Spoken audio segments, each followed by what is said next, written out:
everyone, my name is Hannah Zimmerman and I am the Marketing and Communications Director here at Historic Locust Grove in Louisville, Kentucky.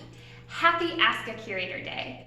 Today, staff members are going to be taking you behind the scenes to some of our favorite collection items and spaces and some surprises, and we're so excited to celebrate this day of loving museums with all of you. So come on, let's see what we can find. So, behind me, you can see the portrait of George Rogers Clark, painted in 1816 by Joseph Bush. But one of the most common questions we get asked here at Locust Grove is, what's behind that door? So, let's take a look behind some of the doors that are usually closed here at Locust Grove. So, when you walk into George Rogers Clark's bedroom just off the main hall at Locust Grove, there are two closed doors.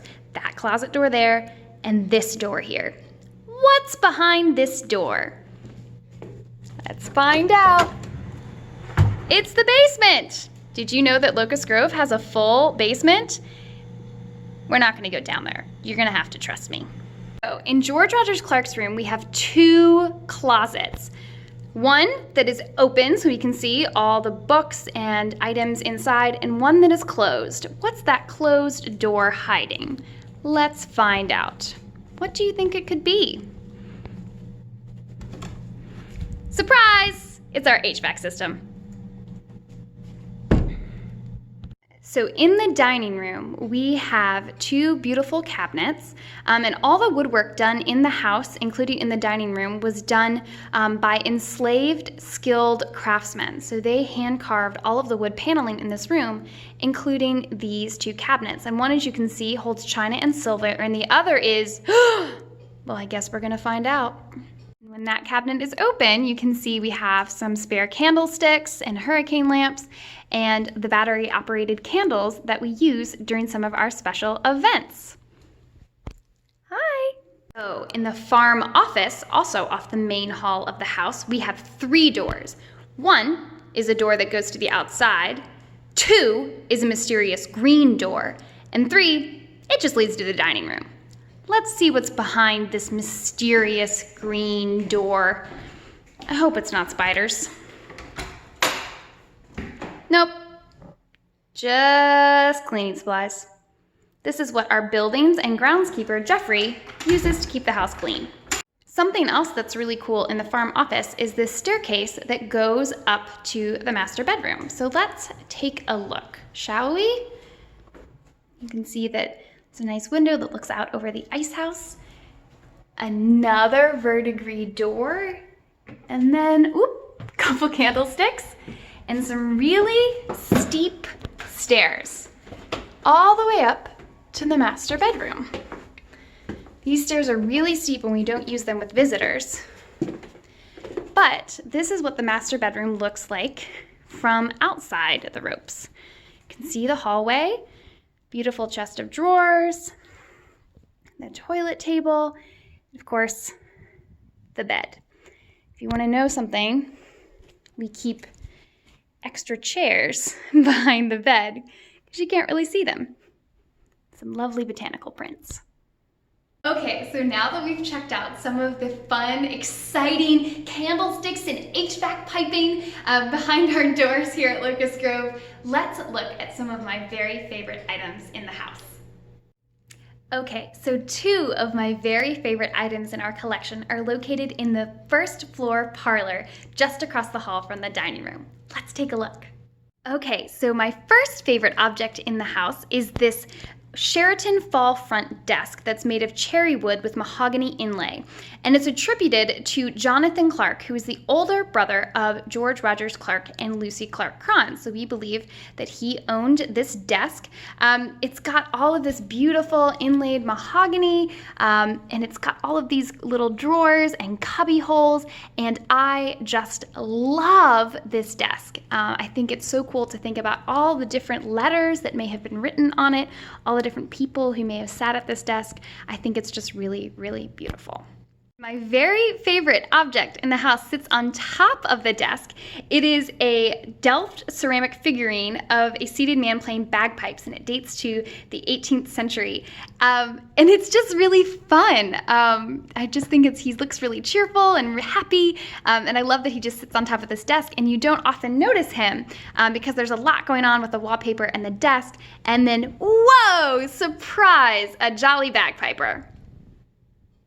Okay, and bonus, just one more bonus item, this beautiful heart-shaped Delft inkwell. It's got a multi-blue floral design and 3 holes for quill pens. We've got one sticking right here, and it dates to about the 1700 to 1740. And I love this inkwell because it reminds me of something I loved in my childhood. It reminds me of the inkwell that Pleasant Company included with Felicity Merriman, the American Girl. They included it with her writing sets. She's a very similar inkwell. And so I love that Locust Grove and American Girl have similar objects in their collection.